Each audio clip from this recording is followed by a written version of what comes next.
ప్రజల్ని మాటల ద్వారా మభ్యపెట్టడం, యూటర్న్‌లు తీసుకోవడం ఎట్లా ఉంటదో ఇక్కడ స్పష్టంగా కనబడుతుంది.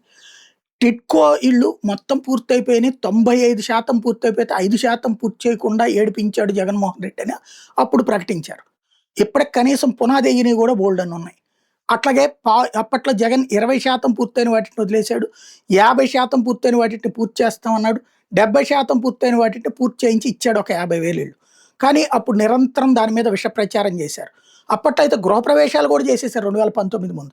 తీరా చూస్తే ఒక్క ఇల్లు పూర్తి కాలేదు. తర్వాత జగన్ వచ్చి ఒక 50,000 పూర్తి చేస్తే మొన్న ఈ మధ్యన వీళ్ళు 1,00,000 పూర్తి చేశారు. ఇప్పుడు మరి అంతా సక్రమంగా పూర్తయిపోయిన 90% పూర్తయితే ఇప్పుడు డబ్బులు వెనక్కి ఇచ్చేయమని ఎందుకు స్వయంగా చంద్రబాబు గారు అంటున్నారు?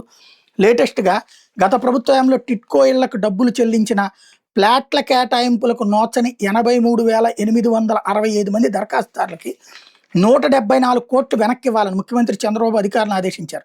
నిర్మాణం పూర్తయిన 1,875 టిడ్కో ఇళ్లలో లబ్ధిదారులతో త్వరలో గృహప్రవేశాలు చేయించాలని సూచించారు. బుధవారం పురపాలక పట్టణాభివృద్ధి శాఖపై నిర్వహించిన సమీక్షలో సీఎం పలు అంశాల మీద అధికారులకు దిశానిర్దేశం చేశారు. ఆస్తి పన్ను మొదలుకొని అన్ని వివరాలు లింక్ చేస్తూ పట్టణాల్లో ప్రతి ఇంటికి క్యూఆర్ కోడ్తో డిజిటల్ డోర్ నెంబర్లు త్వరితగతిన కేటాయించాలి. తాగునీరు కలుషితం కాకుండా వాటర్ క్వాలిటీ మానిటరింగ్ ఎప్పటికప్పుడు జరగాలి. దీనికి smart water pipe line grid ఏర్పాటు చేయాలి.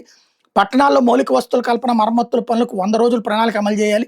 గోదావరి పుష్కరాల ద్వారా రాజమహేంద్రవరం, కొవ్వూరు, నిడదవోలు కలుపుతూ అఖండ గోదావరి ప్రాజెక్టు చేపట్టాలి లాంటి సలహా ఇచ్చారు.